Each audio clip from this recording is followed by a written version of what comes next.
Nama sopir itu Darto. Usianya 41 tahun, pekerja keras yang biasa membawa muatan sayur dari Wonosobo ke Semarang lewat jalur Alas Roban.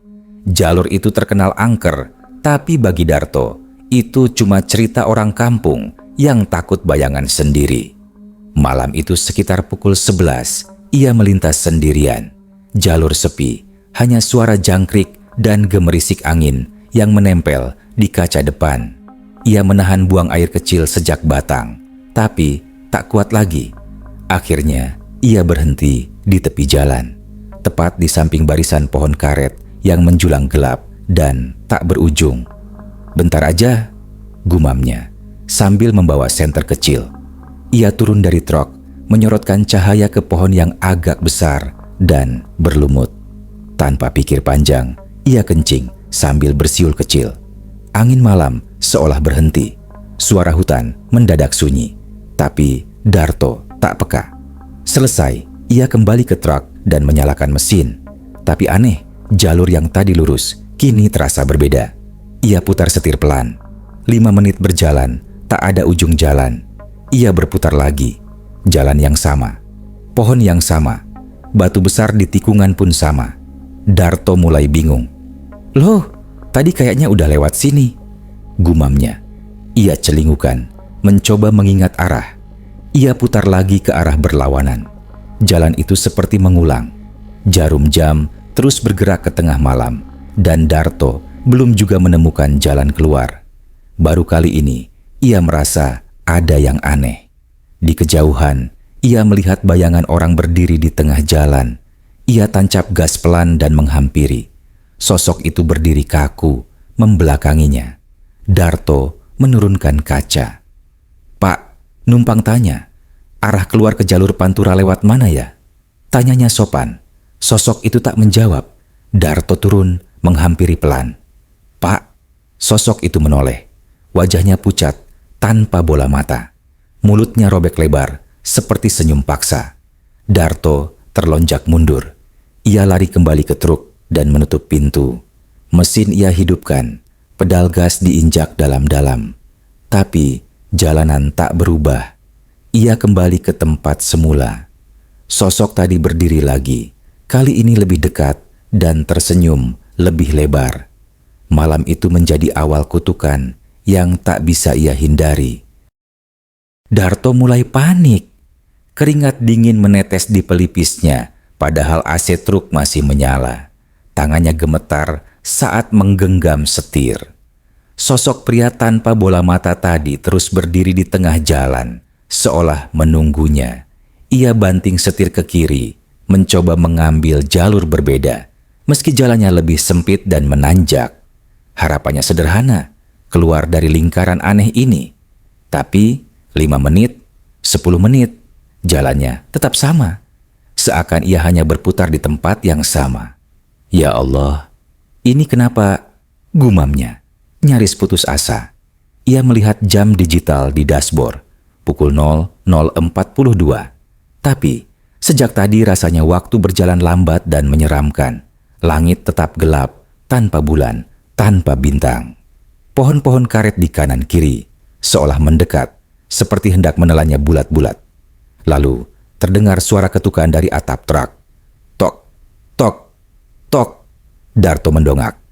Tidak ada apa-apa. Tok, tok, tok. Kali ini lebih keras. Ia buka jendela, menyorotkan senter ke atas. Kosong. Tiba-tiba, senter di tangannya mati sendiri. Padahal baterai baru diganti. Jantungnya makin berdebar ketika melihat dari kaca spion. Sosok pria tadi duduk di bak belakang truk, menghadap ke dalam kabin. Kepalanya miring tak wajar. Darto langsung memacu gas. Truk melaju kencang, menembus gelap. Tapi jalanan sepi, sunyi, dan tak ada tanda kehidupan. Setelah berputar-putar selama hampir 1 jam, Darto mulai kehabisan akal. Ia coba berhenti dan berdoa, membaca doa pendek yang ia hafal. Tapi suasana sekitar malah jadi lebih mencekam. Bau amis mulai tercium, entah dari mana. Seperti darah basi dan bangkai. Tiba-tiba, Ada suara dari belakang jok. "Masih berani kencing sembarangan?" Suara berat seperti keluar dari tenggorokan yang rusak. Darto menoleh cepat. Kosong, tak ada siapa-siapa. "Siapa kau?" Tak ada jawaban, hanya tawa kecil lirih menggema dari dalam kepalanya. Suara itu semakin keras. Darto memukul-mukul setir, mencoba sadar dari mimpi buruk yang nyata ini. Beberapa saat kemudian, ia melihat lampu dari kejauhan. Lampu merah berkelip, pos ronda. Ia segera menuju ke sana, keluar dari jalur utama dan berhenti. Ada 2 orang tua sedang duduk merokok. Darto turun dengan napas tersengal, wajah pucat. "Pak, tolong, saya tersesat." Kedua orang itu hanya menatapnya datar, lalu tersenyum. Senyum lebar, dan bersamaan berkata, "Selamat datang, Darto." Darto mundur, jantungnya nyaris copot. Ia belum pernah menyebutkan namanya. Darto terdiam. Kata-kata "Selamat datang, Darto" menggema di telinganya. Ia belum pernah bertemu 2 lelaki tua itu, tapi mereka menyebut namanya dengan nada dingin dan tajam. Napasnya tercekat. Ia mundur beberapa langkah. Tubuhnya gemetar seperti anak kecil ketakutan. "Kalian siapa?" tanyanya. Suaranya parau. 2 lelaki tua itu berdiri bersamaan. Tubuh mereka kurus kering. Kulitnya keriput seperti mayat yang diawetkan. Salah satunya memegang tongkat bambu, sementara yang lain menenteng lampu minyak tua. "Kau sudah melanggar tempat kami," ucap lelaki pertama. "Kau sudah mengotori pohon suci," sambung yang satunya lagi. Darto mencoba mundur ke truk, tapi kakinya terasa berat seperti ditarik tanah. Ia berusaha lari, tapi tak bisa. Dunia seolah melambat. Angin berhenti. Daun pohon tak bergerak. Suara jangkrik lenyap. Yang tersisa hanya suara detak jantungnya sendiri. Kedua lelaki itu perlahan melangkah mendekat. Lampu minyak menyala, semakin terang, memperlihatkan wajah mereka yang makin mengerikan. Mata mereka cekung, hitam tak berdasar.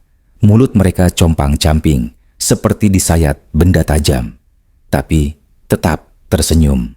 Darto menjerit, "Allahu Akbar." Tubuhnya seketika bisa bergerak. Ia lari ke truk, menyalakan mesin tanpa pikir panjang. Truk langsung melaju kencang, melewati pos ronda yang mendadak hilang begitu saja. Seolah tak pernah ada. Di dalam kabin, ia terus beristighfar. Tak henti-henti, tangannya gemetar di atas setir. Tapi meski sudah berlari jauh, jalanan masih tidak berubah. Masih gelap, sunyi, dan dipenuhi pohon karet yang sama. Tiba-tiba, radio truk menyala sendiri. "Kau sudah terkena kutukan. Tak ada yang bisa menyelamatkanmu." Darto mematikan radio. Tapi, suaranya pindah ke speaker kanan. "Kami akan mengambil milikmu, bagian paling lemah, bagian paling najis." Darto memukul tombol-tombol radio, mencabut kabelnya. Tapi suara itu kini terdengar dari dashboard. Suara tawa perempuan, tajam, keras, dan menggila. Tiba-tiba, Darto merasa nyeri di bawah perut, seperti ditusuk jarum panas. Ia menjerit, menunduk, memegangi selangkangannya. "Ah!" Rasa panas menyebar. Ia tak tahu apa yang sedang terjadi, tapi yang pasti, ia mulai sadar. Ini bukan mimpi, ini bukan ilusi. Ia sudah menginjak batas dunia yang tak seharusnya. Truk oleng ke kanan, hampir masuk jurang. Tapi saat itulah, ia melihat cahaya terang di kejauhan. Kali ini benar-benar terang, bukan ilusi, jalan raya. Ia memutar setir sekuat tenaga dan berhasil kembali ke jalur aspal. Mobil-mobil mulai terlihat. Lampu-lampu kota dari kejauhan menandakan ia telah keluar dari wilayah Alas Roban. Tapi kutukan belum selesai. Yang terjadi setelah malam itu jauh lebih mengerikan. 3 hari setelah kejadian di Alas Roban, Darto mulai merasa tidak enak badan. Tubuhnya lemas, mudah, keringatan, dan ia sering terbangun tengah malam karena mimpi buruk. Dalam mimpinya, ia selalu melihat pohon karet yang berdarah dan dua lelaki tua yang tertawa sambil memegang kemaluannya dengan tangan penuh lintah. Awalnya, ia anggap itu efek syok, tapi keanehan mulai terasa ketika pagi hari keempat, ia merasakan gatal luar biasa di area kemaluannya. Ia bangun dengan tangan otomatis menggaruk, tapi rasa gatal itu tidak wajar, seperti digigiti serangga dari dalam kulit. Ia ke kamar mandi, membuka celana, dan langsung terdiam ketakutan. Alat kelaminnya membengkak. Ukurannya tidak normal. Kulitnya memerah, seperti terbakar dari dalam. Tampak urat-urat kebiruan menyembul, dan ada bintik hitam, seperti luka busuk. Ya Allah, ini kenapa? Desisnya, suara gemetar. Ia mencoba menyiram air hangat, mengoles minyak kayu putih, bahkan salep antiseptik. Tapi bukannya membaik, pembengkakan makin parah. Satu sisi tampak melepuh dan bau busuk samar mulai tercium dari celana dalamnya. Darto akhirnya memutuskan pergi ke klinik terdekat. Namun saat diperiksa, dokter hanya mengernyit. "Mas, ini infeksinya aneh. Bukan jamur, bukan bakteri biasa. Saya sarankan ke rumah sakit besar aja. Periksa lebih lengkap." Darto makin panik. Tapi sebelum ia pergi, dokter sempat bertanya, "Mas, habis kontak fisik dengan sesuatu enggak? Hewan, tanah, atau air yang kotor?" Darto tak menjawab. Ia hanya menggeleng. Tak mungkin ia bilang kalau semua ini bermula dari kencing di pohon karet angker. Siapa yang akan percaya? Malam harinya, rasa nyeri berubah jadi perih luar biasa. Ia meraung di dalam kamar kosnya. Bau busuk makin menjadi. Ia membuka celana dan melihat kulit di alat vitalnya mulai menghitam, seperti membusuk dari dalam, mengelupas, bernanah. Saat ia memegangnya, kulit itu robek. Cairan hitam pekat mengucur, disertai ulat kecil yang menggeliat keluar. Darto menjerit keras. Tangannya gemetar. Ia meraih ponsel, hendak menelepon seseorang. Siapa saja. Tapi layar ponsel hanya menampilkan satu nama yang tidak pernah ia simpan. Penunggu pohon. Darto membanting ponsel. Layar mati sendiri. Tiba-tiba dari ventilasi kamar terdengar suara familiar. Suara tawa dua lelaki tua. Diiringi suara perempuan menangis, lalu tertawa dan membisikkan sesuatu. Kami baru memulai. Hari kelima, Darto akhirnya dilarikan ke rumah sakit besar di Semarang oleh tetangga kosnya yang mencium bau busuk dari dalam kamar. Ia ditemukan dalam kondisi lemas, pucat, dan setengah sadar. Celananya berlumuran darah dan nanah hitam kental. Beberapa bagian tubuhnya bergetar tak terkendali seperti sedang kejang ringan. Sesampainya di IGD, dokter jaga yang menangani langsung memerintahkan untuk dilakukan tindakan darurat. Namun, saat melihat kondisi kemaluannya, seluruh tim medis terdiam. Seorang perawat sampai menutup mulut karena nyaris muntah. Ini seperti jaringan tubuh yang membusuk, seperti mayat. Bisik dokter sambil menutup hidungnya. Segera dilakukan pengecekan laboratorium, tes darah, dan biopsi jaringan. Tapi hasilnya tidak masuk akal. Tidak ada infeksi bakteri, virus, atau jamur yang lazim. Jaringan itu hanya menunjukkan tanda-tanda kematian sel masif, seperti daging yang dikubur hidup-hidup, lalu membusuk dari dalam. Yang membuat semuanya makin aneh, saat dokter mencoba mengambil sampel, alat medis mereka rusak satu persatu. Jarum suntik meleleh, printer hasil lab macet, dan komputer tiba-tiba mati total. Yang lebih mengerikan lagi, rekaman CCTV di ruang rawat Darto menunjukkan bayangan hitam tinggi berdiri di sudut ruangan, mengawasinya diam-diam setiap malam. Petugas keamanan yang melihat rekaman itu langsung pingsan. Darto tak sadarkan diri sejak pagi. Namun sekitar pukul 2 dini hari, ia terbangun sambil mengerang. Matanya terbuka lebar, seperti melihat sesuatu di atas langit-langit. "Jangan bawa aku, jangan," gumamnya lirih. Tiba-tiba, ia menjerit keras, seakan ada yang mencabik tubuhnya. Alarm jantung di alat monitor mulai berbunyi tak beraturan. Dokter jaga bergegas masuk.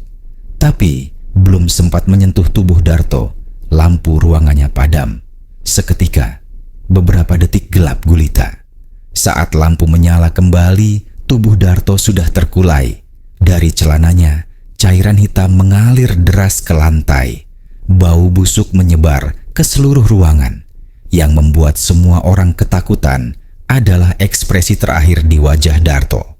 Senyum lebar, matanya melotot, dan air mata darah mengalir dari kedua pelipis. Di dada Darto muncul guratan hitam seperti ukiran akar pohon, membentuk kata samar, "Sudah kami ambil." Keesokan harinya, jasad Darto dikembalikan ke keluarga, tapi tidak diizinkan dibuka. Petugas rumah sakit merahasiakan penyebab kematiannya. Di antara mereka hanya berbisik, mayatnya bukan seperti manusia. Namun teror belum berhenti sampai di situ. Karena malam ketujuh setelah kematiannya, sesuatu muncul di alas roban. 7 hari setelah kematian Darto, warga sekitar rumah kos tempatnya tinggal mengadakan tahlilan sederhana. Tapi acara itu berlangsung aneh dan penuh keganjilan. Beberapa orang mengaku mencium bau anyir yang menyengat saat membaca doa.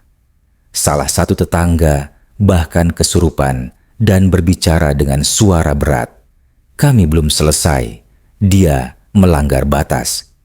Malam itu juga, kabar tentang kematian tragis Darto mulai menyebar di kalangan sopir truk. Kisahnya menjadi peringatan di setiap warung kopi jalur Pantura, terutama bagi sopir yang sering lewat alas roban. Mereka bercerita bahwa ada satu larangan tak tertulis di kawasan itu. Jangan pernah kencing di pohon karet. Namun, tetap saja ada yang tak percaya. Seorang sopir bernama Leman mengaku tak takut. "Ah, itu cuma cerita buat nakut-nakutin anak baru," katanya saat nongkrong di warung dekat tikungan alas roban. Ia bahkan berani menantang, "Besok gue lewat situ, kencing juga nggak apa-apa." Tepat malam ke-8, setelah Darto dimakamkan, Leman melintas sendirian. Truknya melaju pelan karena hujan deras mengguyur jalur itu. Saat sampai di area yang disebut-sebut tempat Darto berhenti, tiba-tiba perutnya mulas.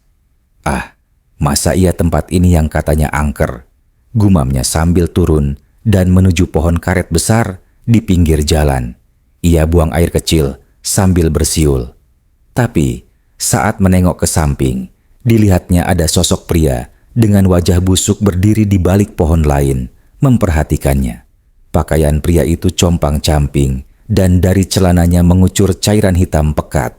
Matanya melotot dan dari bibirnya keluar desisan. "Sudah kubilang, jangan ulangi." Leman terjatuh. Saat bangkit, truknya sudah tak ada. Jalanan berubah jadi hutan penuh kabut. Ia berlari, menjerit, memanggil siapapun. Tapi tak ada jawaban. Ia hanya mendengar tawa 2 orang tua dan jeritan wanita minta tolong yang menggema di antara pohon-pohon karet. Beberapa hari kemudian, truk Leman ditemukan terparkir kosong di pinggir jalan alas roban. Tidak ada jejaknya, bahkan tidak ada sidik jari atau jejak kaki di sekitarnya. Satu-satunya yang tertinggal di dalam truk hanyalah celana dalam berlumuran cairan hitam dan sebuah tulisan di kaca spion, "Yang tak hormat akan dibawa." Setelah hilangnya Leman, ketegangan melanda kalangan sopir truk yang sering melintas di jalur alas roban. Banyak dari mereka memilih menghindari jalur itu pada malam hari. Bahkan, beberapa perusahaan ekspedisi mulai mengubah rute truk mereka demi menghindari kemungkinan buruk. Namun, meski jalur itu dihindari, kutukannya tetap mencari mangsa. Sopir lain bernama Kirman salah satu teman dekat Darto, mencoba membuktikan bahwa semua ini hanya ketakutan massal. Ia tidak percaya dengan cerita hantu dan terus terang menganggap Darto hanya terkena penyakit mematikan. Ah, mana ada hantu bisa bikin alat kelamin busuk.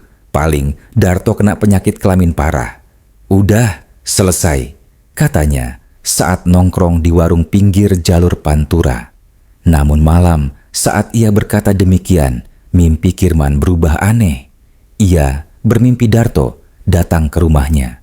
Tubuhnya hitam legam dan membusuk dengan belatung keluar dari matanya.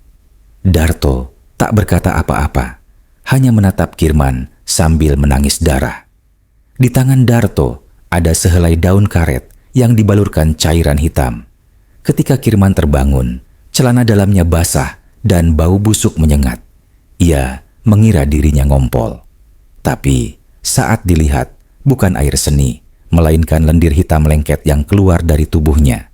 Ia panik, langsung menuju klinik, tapi hasil pemeriksaan nihil. Dokter hanya berkata, tidak ada luka, tidak ada infeksi. Ini tidak normal. 2 hari kemudian, Kirman mengeluh alat kelaminnya terasa panas, seperti terbakar dari dalam. Kulitnya mulai melepuh, membengkak, dan menghitam. Ia dibawa ke rumah sakit, sama seperti Darto dulu, dan mengalami kejadian serupa. Alat medis rusak, perawat kesurupan, dan rekaman CCTV yang menunjukkan bayangan hitam melayang di atas ranjangnya. Malam ketiga, Kirman mengerang kesakitan. Ia menjerit dan memukul-mukul kepalanya sendiri sambil berkata, "Jangan ajak aku belum siap, aku belum buang hajat, bukan di sana." Beberapa menit kemudian, ia meninggal dengan kondisi kemaluan membusuk total, bahkan lebih parah dari Darto. Dokter forensik berkata, "Seumur hidup saya menangani mayat, baru kali ini melihat alat kelamin meledak dari dalam." Kematian Kirman membuat suasana di jalur truk menjadi mencekam. Beberapa sopir mulai memutuskan untuk berhenti kerja. Ada pula yang membawa jimat, air doa, bahkan ada yang membaca doa-doa keras setiap lewat di dekat pohon karet alas roban. Mereka percaya satu hal, pohon karet itu kini haus tumbal, dan siapapun yang tidak hormat akan dibusukkan. Seiring makin banyaknya sopir yang mengalami kejadian mistis, beberapa warga desa tua di sekitar alas roban mulai angkat bicara. Salah satunya adalah Mbah Sarwi, pria tua berusia lebih dari 80 tahun yang tinggal tak jauh dari kawasan pohon karet itu. Ia dikenal pendiam dan jarang keluar rumah. Namun ketika mendengar kabar kematian Darto dan Kirman, ia mulai resah. Malam itu, sekelompok pemuda yang penasaran datang ke rumah Mbah Sarwi, membawa rekaman kisah mistis dari sopir-sopir yang terkena kutukan. Awalnya, Mbah Sarwi menolak bicara. Tapi, setelah didesak, ia berkata pelan, "Pohon karet itu bukan sekadar pohon. Di sanalah arwah yang dibuang tanpa diterima bumi menetap." Semua terdiam. Mbah Sarwi pun mulai bercerita. 30 tahun silam, ada seorang wanita muda bernama Sartini, seorang penjual kopi di warung remang-remang dekat jalan Alas Roban. Ia cantik, ramah, dan dikenal sering membantu sopir truk yang singgah. Tapi justru karena kebaikannya itu, ia jadi incaran orang jahat.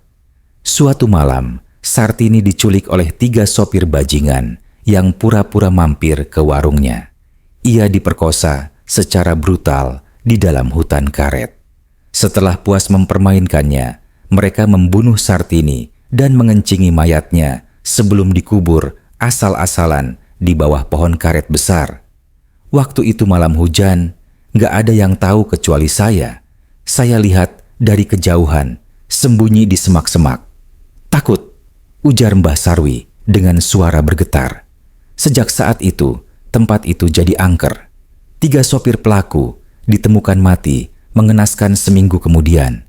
1 meninggal karena truknya terguling sendiri di jalan lurus. Satu lagi ditemukan tergantung dengan kemaluannya digenggam tangannya sendiri. Dan yang ketiga, hilang tanpa jejak. Penduduk lalu menandai pohon itu dengan kain merah. Tapi lama-lama kain itu hilang dan orang-orang mulai lupa. Sampai akhirnya Darto tanpa sadar mengulangi perbuatan para pelaku, kencing di atas makam Sartini. Dia seperti membangunkan dendam lama. Dosa itu belum tuntas, kata Mbah Sarwi. Kini, setiap yang tidak menghormati tempat itu, apalagi kencing sembarangan, dianggap menodai makam wanita yang mati penuh penderitaan. Arwahnya marah dan ia balas lewat cara paling menyakitkan, membusukkan tempat para lelaki, melampiaskan nafsu. Mbah Sarwi menutup ceritanya malam itu dengan kalimat yang membuat bulu kuduk berdiri. Sartini belum menemukan tenang, dan selama jasadnya tak ditemukan, darah akan terus ditagih. Viralnya cerita kematian Darto dan Kirman menarik perhatian publik.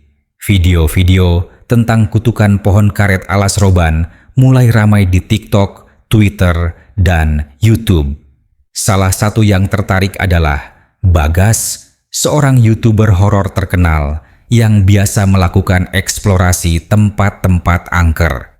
Dengan percaya diri, Bagas mengumumkan lewat akun YouTube-nya bahwa ia akan membuktikan sendiri apakah pohon karet itu benar-benar angker atau hanya mitos lokal yang dibesar-besarkan. Tanggal 13 malam, Bagas dan tim kecilnya, kameramen dan satu sopir masuk ke dalam kawasan alas roban. Dengan perlengkapan lengkap, kamera inframerah, alat perekam suara, dan drone, mereka menuju lokasi pohon yang disebut-sebut sebagai pusat kutukan. Jam 00.15, Bagas mulai live streaming. Ia berdiri tepat di depan pohon besar itu. Batangnya hitam, daun-daunnya bergoyang pelan meski tak ada angin. Ini dia, pohon yang katanya bikin alat kelamin membusuk, kata Bagas sambil tertawa. Sekarang gue uji nyali. Tanpa ragu, Bagas membuka resleting celananya dan pura-pura kencing di dekat akar pohon. Komentar di live chat langsung meledak. Gila bener ini orang.